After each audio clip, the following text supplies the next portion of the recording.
आओ बढ़े। It's time to grow bigger and better. It's time to make progress. It's time to achieve big. यीशु ने कहा कि तुम्हारी ज्योति इतनी चमके कि लोग तुम्हारे जीवन को देखकर परमेश्वर की महिमा करें। Let's get ready to move forward in life.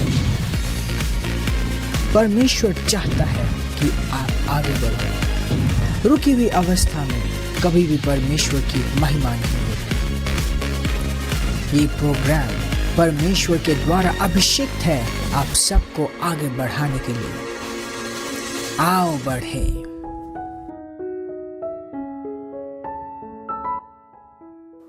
Praise the Lord.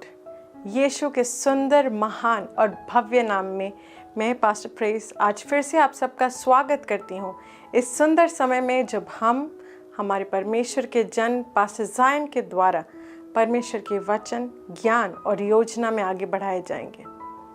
Bible इब्रानियों के 4:12 में हमें बताती है कि परमेश्वर का वचन दोधारी तलवार के समान है, एक्टिव है और जीवंत है। तो ये बहुत ज़रूरी है कि हम परमेश्वर के वचन को अपने अंदर इस तरह से संभालें कि हम हर एक चीज़ को भेद सकें, हर एक परेशानी से खुद को बाहर निकाल सकें, शैतान की हर एक जकड़ और पकड़ को अपने जीवन पर से तोड़ सकें। Praise the Lord.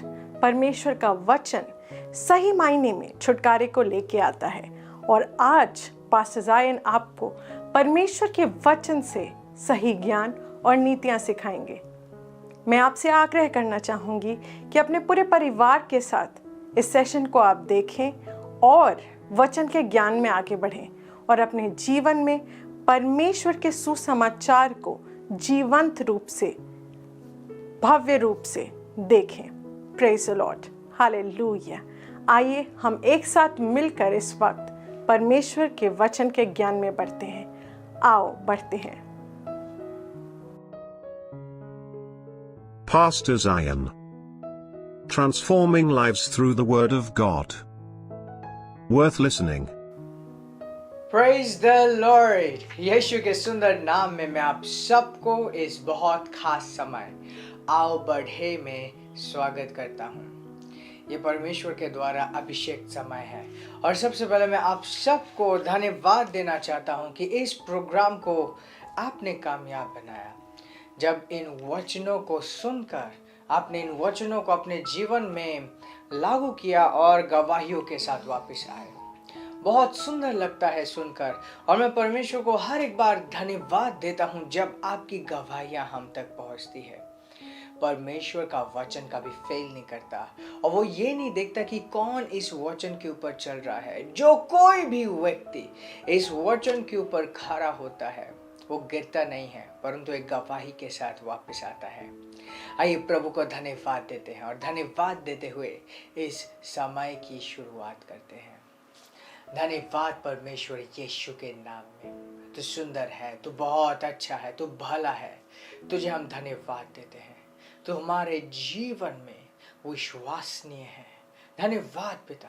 और इस वक्त मैं प्रार्थना करता हूँ हर एक भाई और बहन के लिए जो इस वक्त मेरी आवाज़ को सुन पा रहे हैं, मुझे देख पा रहे हैं, जिनके हृदय खुले हुए हैं। मैं प्रार्थना करता हूँ कि ये वचन उनके अंदर, उनकी आत्मा में विश्वास और आनंद और सुधार और सामर्थ्य के साथ पहुँचेगा और उनका जीवन पहले जैसे नहीं रहेगा। तेरा वचन जिंदगियों का महानता को निर्माण करती है और आज ये वचन इनके अंदर निर्माण का कार्य कर रहा है। धन्यवाद पिता। आज के बाद ये पहले जैसे ना रहेंगे, परंतु तेरे वचन के द्वारा बदले जाएंगे यीशु के नाम में। Amen, amen, amen. Praise the Lord. Wow, wow. हम एक बहुत ही खास समय में हैं। इस 2021 के पहले महीने को हम पार कर चुके हैं और ये वर्ष बहुत तेज़ी से, इस वर्ष में हम आगे बढ़ रहे हैं। परंतु एक बहुत खास समय इसलिए भी है क्योंकि ये वो समय है जब हम प्रभु को धन्यवाद देते हुए अपनी विश्वसनीयता और अपना भरोसा हमें प्रभु को दिखाना है। Praise God. परमेश्वर कितना सुंदर है, वो बहुत जेंटल है एंड वो कभी भी किसी के जीवन के ऊपर हावी नहीं होता, चाहे सुंदर चीज़ के बारे में हो या सुधार करने के लिए हो। वो इंतज़ार करता है कि कौन वो व्यक्ति किस तरीके से उसे हक देगा, किस तरीके से उसे इनवाइट करेगा। परमेश्वर शैतान नहीं है कि किसी के ऊपर हावी हो जाए, परंतु परमेश्वर सुंदर है, सुंदर है। हालांकि परमेश्वर सबसे ज़्यादा सामर्थ्य है, उसके ऊपर और कोई नहीं है, उसका सबसे अधिक अधिकार है, परंतु फिर भी वो हम्बल है। Praise God. इसलिए ये जो उद्धार है, ये जो मसीह यीशु में सुसमाचार, तो ये उद्धार जो हमने पाया, ये हमारे ऊपर फोर्स्ड नहीं है, ये हमें कहा गया ताकि हम अपने लिए चुन पाए। और जब हम चुने, परमेश्वर इस चुनाव का आदर कर पाए। Hallelujah, hallelujah.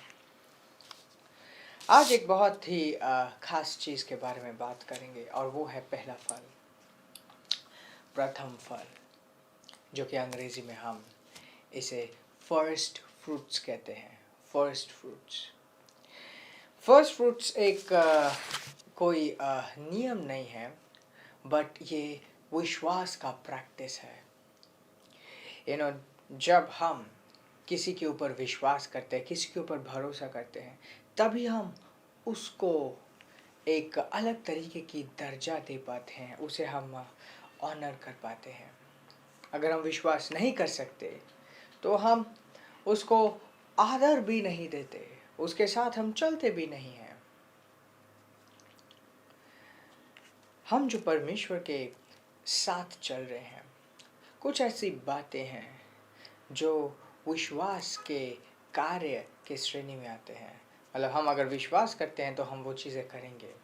मतलब सीधा सीधा दिखाई देती कि जो विश्वास करता है वो ऐसा करता है। फॉर एग्ज़ाम्पल, अपने 10वां अंशों को लौटाना। जो व्यक्ति विश्वास नहीं करता वो 10वां अंश नहीं लौटा पाएगा, ना ही उसके जीवन में 10वां अंश का आशीष अपने जीवन में वो देख पाएगा। परंतु परमेश्वर ने ये दिया और कहा कि ये 10वां हिस्सा मेरा है और इसे परख कर देखो। कोई भी अगर इस बात को परखता है कि मैं देखकर तो देखता हूँ, वो कहते हैं कि स्वर्ग के रास्ते वो खोल देगा। तुम्हारे पास इतने सारी आशीषें होंगी कि तुम गिन नहीं पाओगे। एग्जैक्टली। तो उसी तरीके से और एक विश्वास का कार्य है जिसे हम कहते हैं फर्स्ट फ्रूट्स, पहला फल। मैं प्रोवर्ब्स की पुस्तक 13 अध्याय और 5वीं आयत से पढ़ूंगा। ध्यान दीजिए क्या कहता है। Trust in the Lord with all thine heart and lean not unto thine own understanding. परमेश्वर पे विश्वास कर अपने पूरे हृदय के साथ और खुद के समझ के ऊपर भरोसा ना रख। Verse 6. In all thy ways acknowledge him and he shall direct thy path. हर एक चीज में उसको श्रेय दे, हर एक चीज में, और वो तेरे रास्ते को संभालेगा। अब दोबारा ये सेम वार्निंग देता है, बी नॉट वाइज इन दाइन own eyes, fear the Lord and depart from evil. Hallelujah. वो कहते हैं कि अपने बुद्धिमत्ता के ऊपर, खुद के बुद्धिमत्ता के ऊपर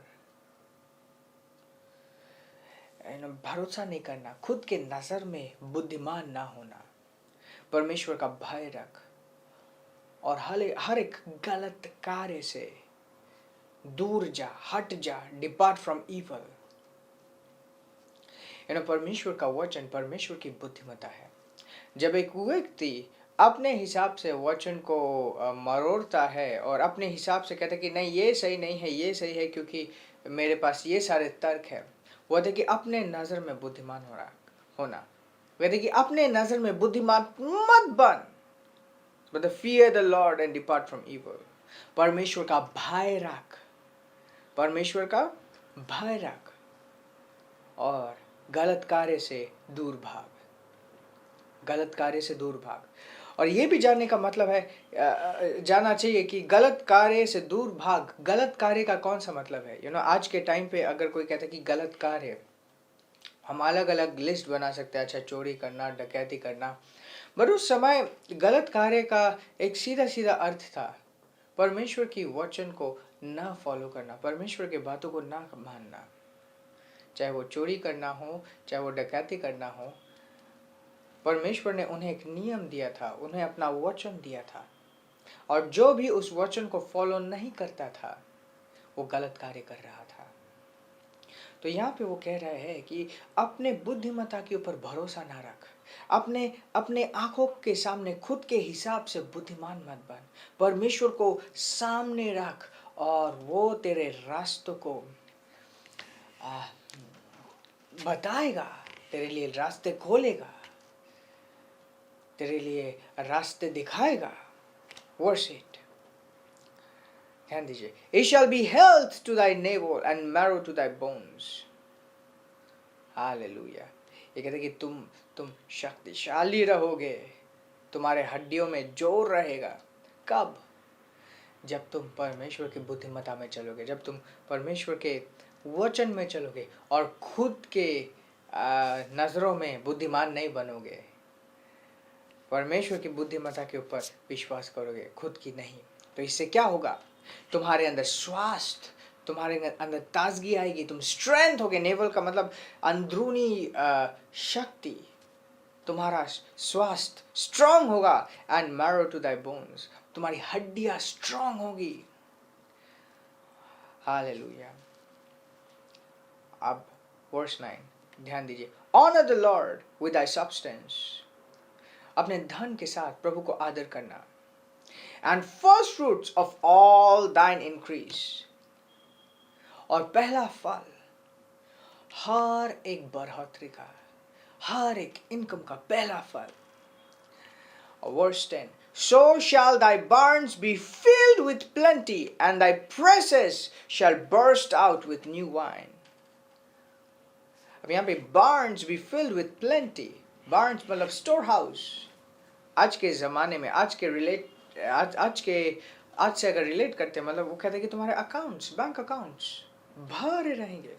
And thy presses shall be burst out with new wine. Presses मतलब वो जगह होती थी जहाँ पे अंगूर को दबाया जाता था ताकि उससे जूस निकाल पाए। इसका मतलब, प्रेसेस का मतलब क्या है?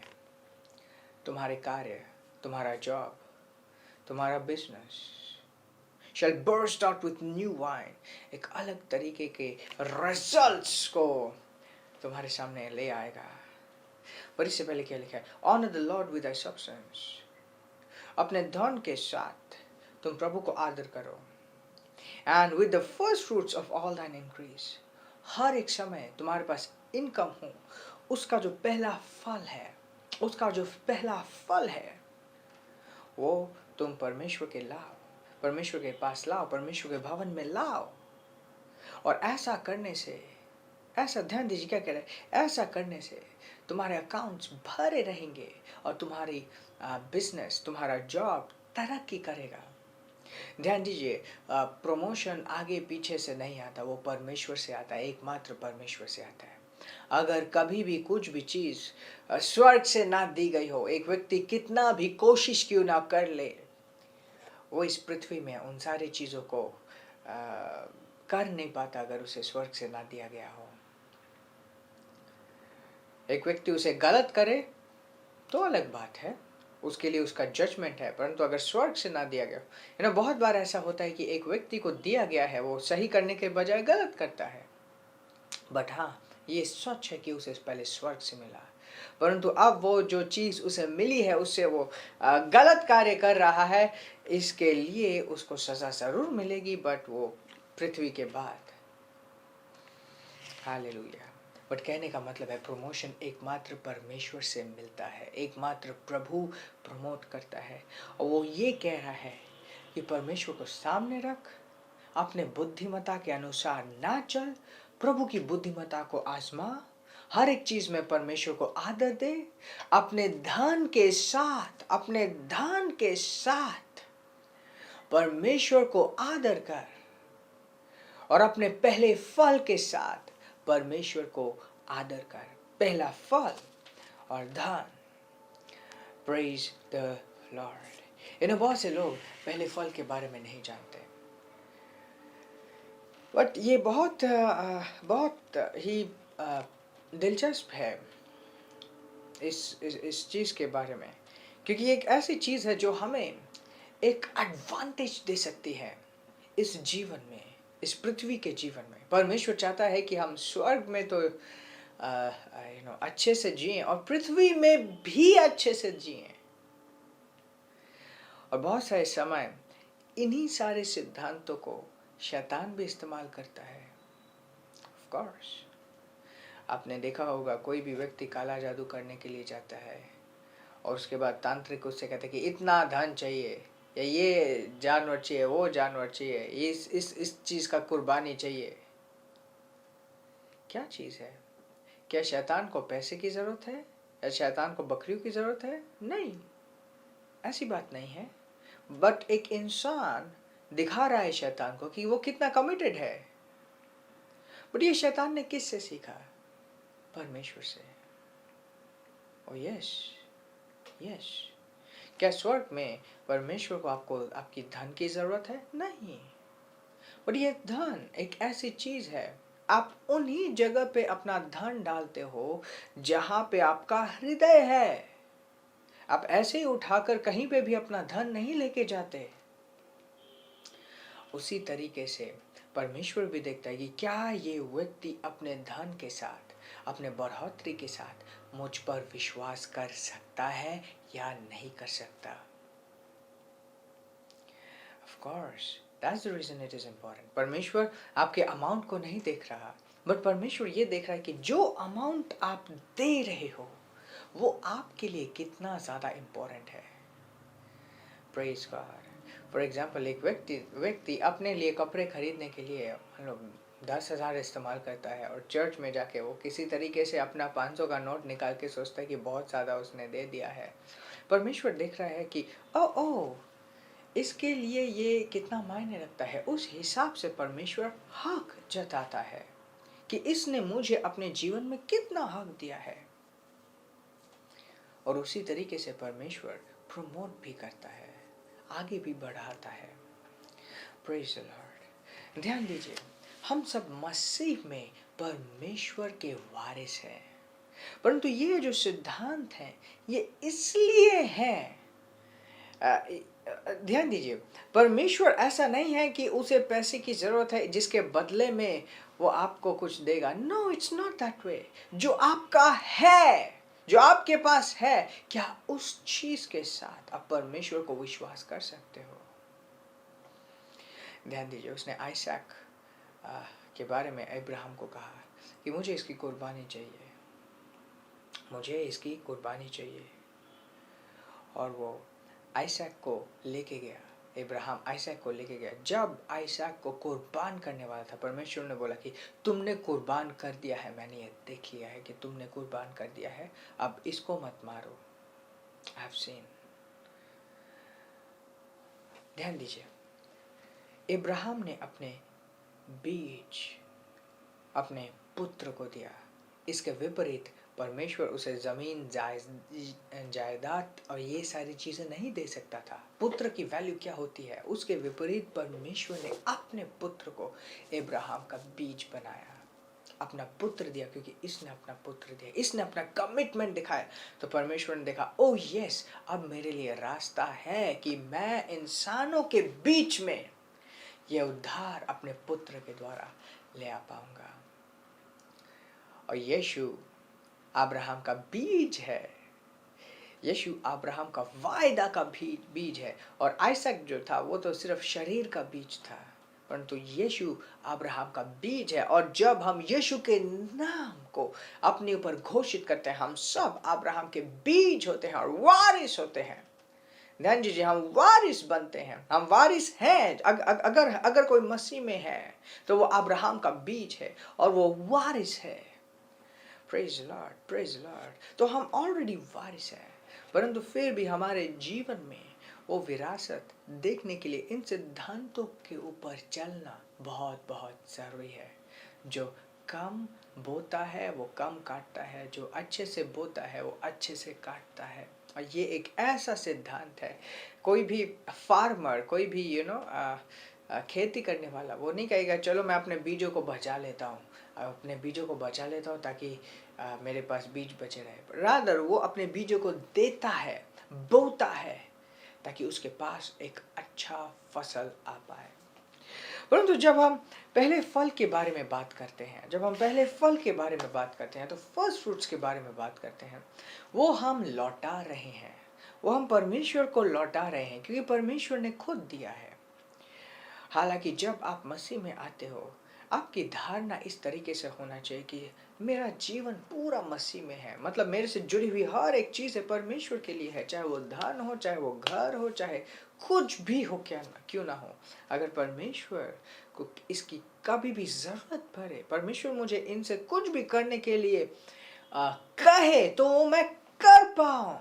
और यही बात यीशु ने कहा था कि आशीषित है वो लोग जो आत्मा में गरीब है। आत्मा में गरीब होने का मतलब क्या है? शारीरिक तौर से उनके पास बहुत कुछ है, परंतु आत्मा में वो कुछ भी ऐसा नहीं मानते कि हाँ ये उनका पर्सनल है। वो हर एक समय अगर परमेश्वर कहेगा कि अच्छा इस धन को इस्तेमाल करके तो ये काम कर, तो इमीडिएटली कर लेगा। वो ऐसा नहीं सोचेगा कि हाँ मेरा धन चला गया या तो हाँ मेरी प्रॉपर्टी चली गई।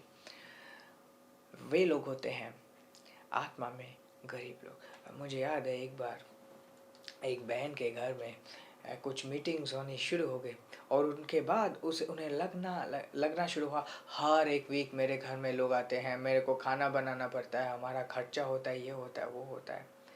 ऐसे लोग आत्मा में गरीब नहीं है, ऐसे लोग आत्मा में अमीर है। आत्मा में अमीर मतलब हाँ उन्हें लगता है कि उनका सब कुछ है, हृदय में लगता है कि उन्हीं का सब कुछ है और दूसरे लोग लूट लेंगे। No, we don't do that.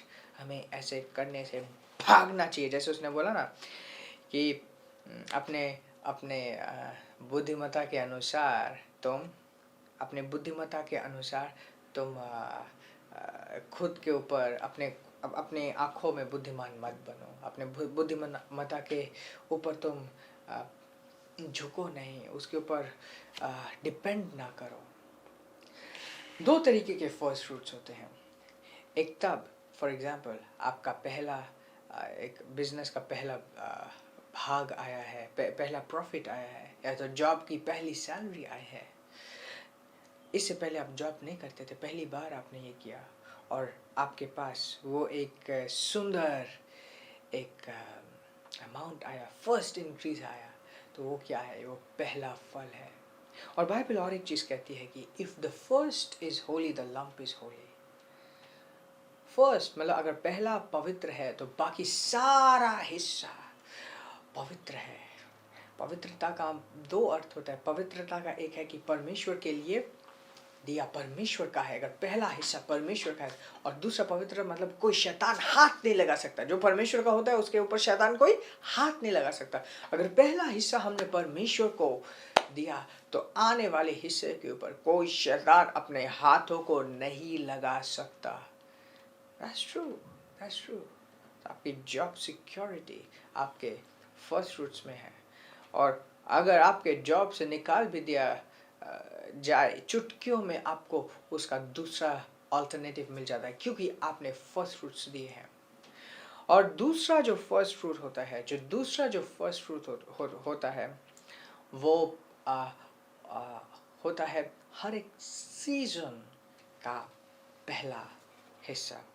तो उस ज़माने में वो लोग जब खेती करते थे तो वर्ष का जो पहला सीजन था वो उनका फर्स्ट इंक्रीज। ध्यान दीजिए, honor the Lord with thy substance, verse 9, honor the Lord with thy substance and with the first fruit of all thine increase। आज हम खेती के ज़माने में नहीं है। आज हम एक ऐसे ज़माने में है जो खेती से ऊपर उठ चुका है। आज हम जब कार्य करते हैं सिर्फ फिजिकल कार्य नहीं होता, उसके पीछे एक इंटेलेक्चुअल कार्य भी होता है। Praise God, praise God, praise God. So now ध्यान दीजिए, ये जनवरी का महीना बीत चुका है, तो वो हमारा फर्स्ट सीजन था और प्रभु ने जो कुछ हमें इस जनवरी के महीने में दिया, चाहे वो सैलरी हो, चाहे वो इनकम हो, चाहे वो प्रॉफिट हो, कम हो या ज़्यादा हो, ये समय है हम परमेश्वर को आदर करेंगे अपने फर्स्ट इंक्रीज के द्वारा। अगर कोई कहता है कि आपको नहीं पता इस वर्ष चीज़ें कितनी डिफिकल्ट थी और किस तरीके से हम अपना पूरा पहला फल परमेश्वर को दे दें, विश्वास तब किया जाता है। असल में विश्वास तब होता है जब देखने के लिए चीज़ें नहीं होती, परंतु हम विश्वास की आंखों से देखते हुए भरोसा जताते हैं। मैं आप सबको चैलेंज करता हूँ, इस बार अगर पहली बार आप ये सुन रहे हैं तो पहली बार आप इस चीज़ को अपने जीवन में अप्लाई करके देखिए। आप हैरान हो जाओगे किस तरीके से उसका वचन, उसका प्रेम, उसका अनुग्रह और उसके आत्मा की सामर्थ आपके जीवन में कार्य करने लगेगी। ध्यान दीजिए, जब हम अपने धन के द्वारा वो चीज़ें जो इम्पोर्टेंट होती है उससे परमेश्वर की महिमा करते हैं, उसे आदर देते हैं, उन चीज़ों को बहुत सीरियसली लेता है। याद कीजिए, सोलोमन के बेडरूम में रात को परमेश्वर आ गया क्योंकि सोलोमन ने वो ऑफरिंग दी थी, वो बहुत बड़ी ऑफरिंग थी और उसने दिया और परमेश्वर ने पूछा तुम्हें क्या चाहिए। प्रेज गॉड, परमेश्वर इन्वॉल्व हो गया था क्योंकि इसने अपने हृदय से जो इसके लिए इम्पोर्टेंट था उसने दिया। So I am inviting you and I am challenging you, मैं आप सबको इन्वाइट करता हूँ, चैलेंज करता हूँ, डू इट। स्क्रीन में डिटेल्स हैं, किस तरीके से आप अपने फर्स्ट फ्रूट्स रिलीज़ कर सकते हो एंड उसी के साथ साथ इस बार हमारा परिवार सिर्फ शारीरिक चर्च नहीं है, एक बहुत बड़ा ऑडियंस है।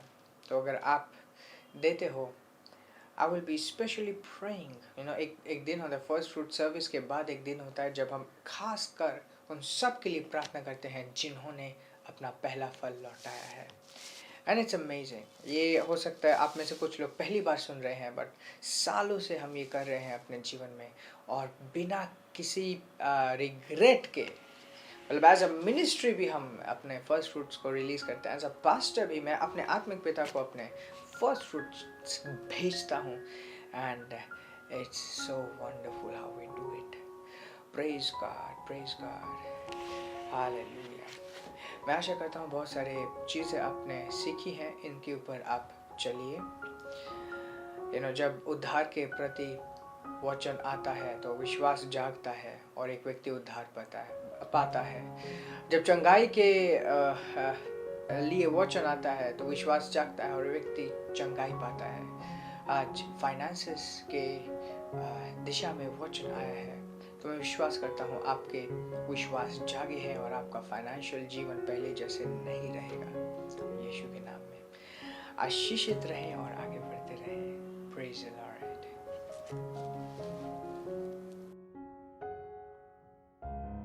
God love you.